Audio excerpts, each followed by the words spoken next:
సీట్ల లెక్క తేలింది, ఆట మొదలైంది. అసెంబ్లీ ఎన్నికల వేళ మహారాష్ట్ర రాజకీయం మరుగుతోంది. సీట్ల పంపకాలపై మహావికాస్ అఘాడీ ఓ క్లారిటీకి రాగా మహాయుతిలో దాదాపు సయోధ్య కుదిరింది. ప్రధాన పార్టీల అభ్యర్థులను కూడా ప్రకటించేశాయి. మరిప్పుడు రాజకీయం ఏ టర్న్ తీసుకోబోతోంది? ఏ పార్టీ బలమేంటి, బలహీనత ఏంటి? మహారాష్ట్ర ఓటర్ మనసులో మాట ఏంటి?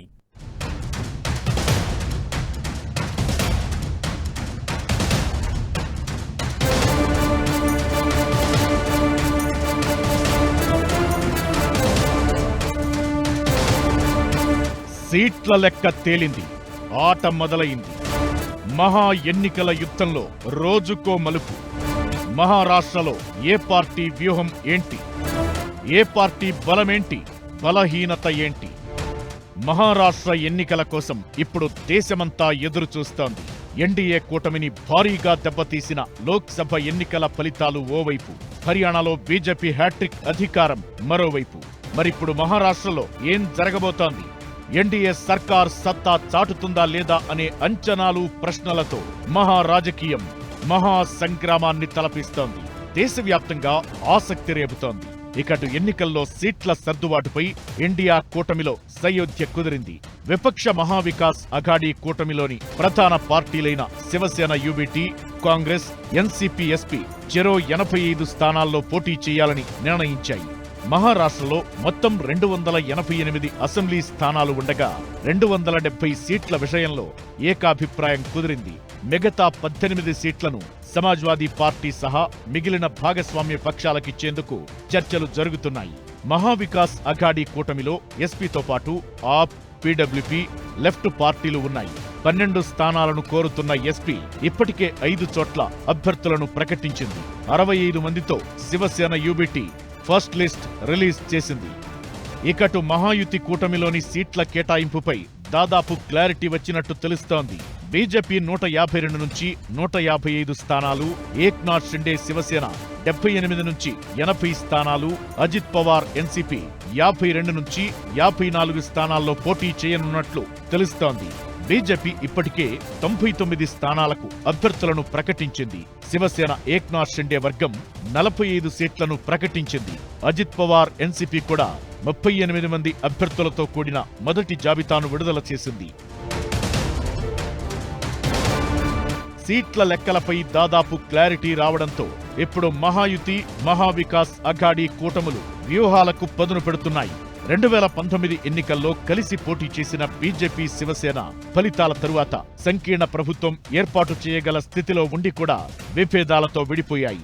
తరువాత పరిణామాల్లో శివసేన వెళ్లి కాంగ్రెస్, ఎన్సీపీతో కలిసి మహావికాస్ అఘాడీ సర్కార్ ఏర్పాటైంది. తరువాత శివసేన, ఎన్సీపీల్లో షిండే, అజిత్ పవార్ రూపంలో చీలిక వచ్చి బీజేపీతో కలిసి మహాయుతి అయింది.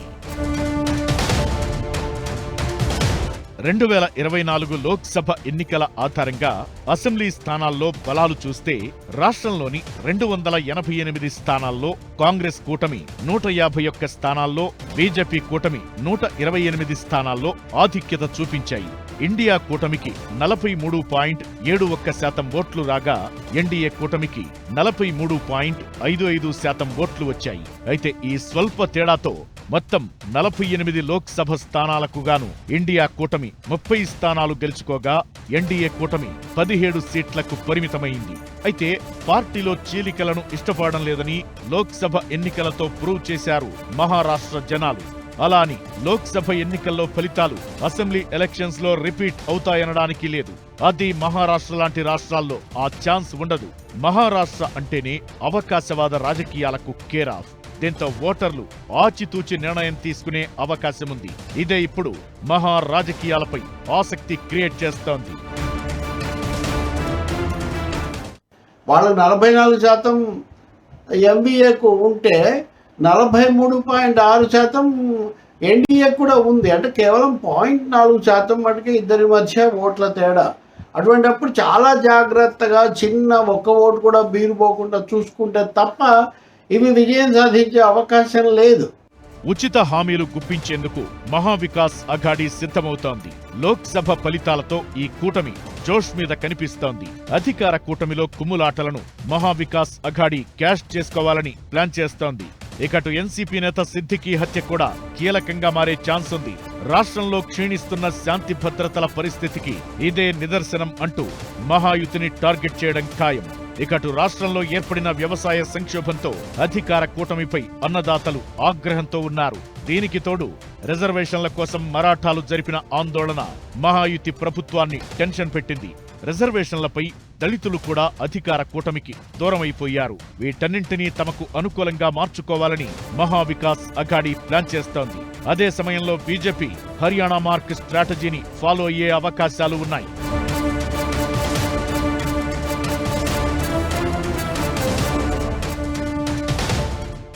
వెంటాడుతున్న లోక్సభ ఫలితాలు ఓవైపు, మరాఠాల్లో వ్యతిరేకత మరోవైపు. మహారాష్ట్ర ఎన్నికల్లో బీజేపీకి కత్తి మీద సాము లాంటి పరిస్థితులు ఉన్నాయి. మరిప్పుడు కమలం పార్టీ ఎలాంటి స్ట్రాటజీలు సిద్ధం చేయబోతోంది? బీజేపీ ముందున్న ఆప్షన్స్ ఏంటి? హర్యానా స్ట్రాటజీని ఇక్కడ వర్కౌట్ చేద్దామనుకుంటున్న కమలం పార్టీ పెద్దల ఆలోచన కరెక్టేనా?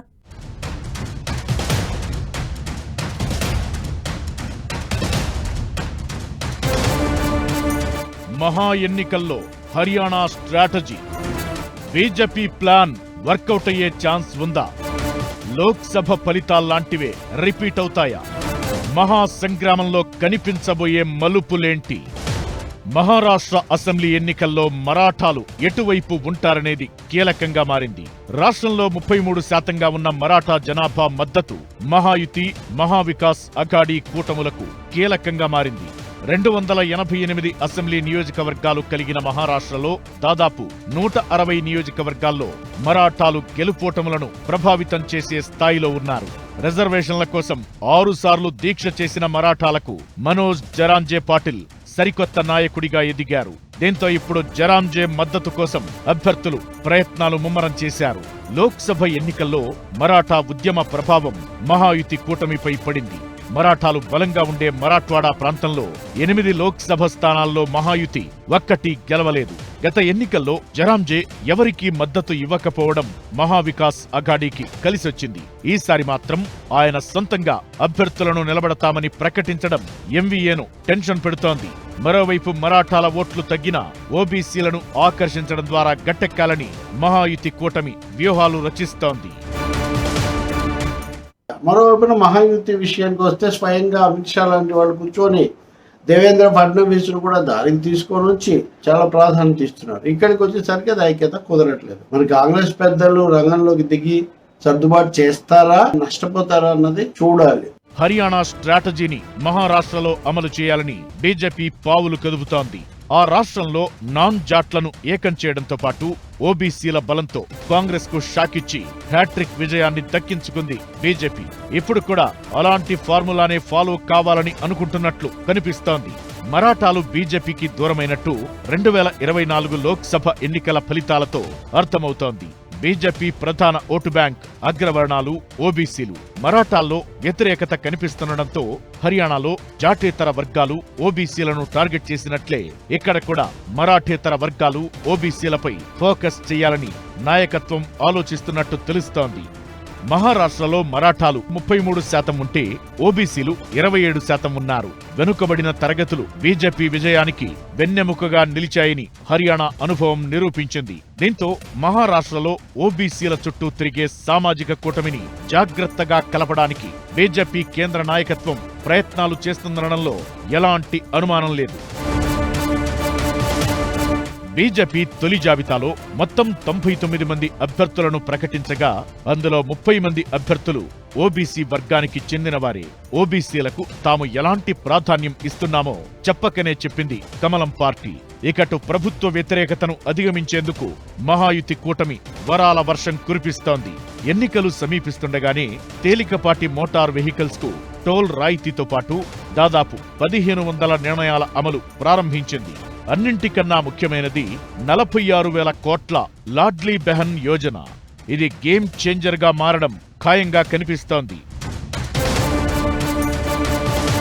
ఇక హర్యానా ఫలితాలు నేర్పిన పాఠంతో తగ్గితే తప్పేంటి అన్నట్లుగా కాంగ్రెస్ వ్యవహరించింది.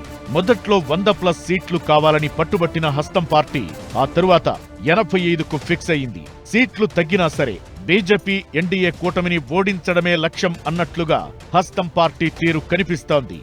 మహారాష్ట్ర ఫలితాలు దేశ రాజకీయాలను ప్రభావితం చేస్తాయనడంలో ఎలాంటి అనుమానం లేదు. పార్టీలు విడిపోయాయి, పార్టీలు చీలిపోయాయి. ఇప్పుడొక రకంగా నమ్మకం చుట్టూ జరుగుతున్న ఎన్నికలివి. మహారాష్ట్ర ఎన్నికల ఫలితాలు దేశవ్యాప్తంగా రీసౌండ్ ఇచ్చే అవకాశం ఉంది. దీంతో అటు బీజేపీ ఇటు కాంగ్రెస్ గెలుపే లక్ష్యంగా పావులు కదుపుతున్నాయి. మరి మరాఠా ఓటర్ మనసులో ఏముందో?